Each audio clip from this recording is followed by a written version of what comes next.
Le saint prophète Mohammed il a tellement été rigoureux sur l'interdiction de considérer son frère comme non musulman, que même son bien-aimé, le fils de son bien-aimé, on sait que le saint prophète il avait un amour très particulier et profond pour Zaïd ibn Haris anhu, qui avait lui-même un fils qui s'appelait Oussama anhuma. Et ces deux personnes étaient franchement peut-être parmi les êtres les plus chers du saint prophète Muhammad.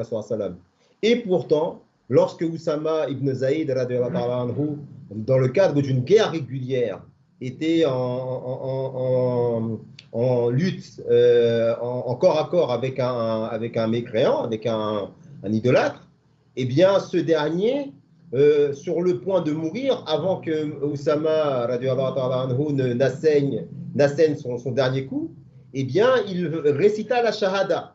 Mais Oussama anhu le tua quand même. Et par la suite, il se présenta au Saint-Prophète, fier de son fait d'armes, et il expliqua l'épisode, l'incident, ce qu'il s'était passé.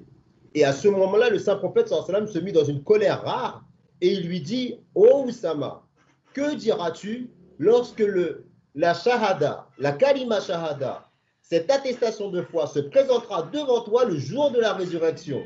Et Oussama de répondre par la suite que j'aurais voulu avoir accepté l'islam après avoir fait cet incident-là. Donc on voit comment le saint prophète Mohammed, même dans ce cadre-là, là vous avez une personne qui peut pour sauver sa vie, dit l'attestation de foi, alors que nous sommes en guerre, il aurait dû laisser, on aurait pensé qu'il aurait donné du crédit plus à son fils spirituel plutôt qu'un mouchrik, un idolâtre.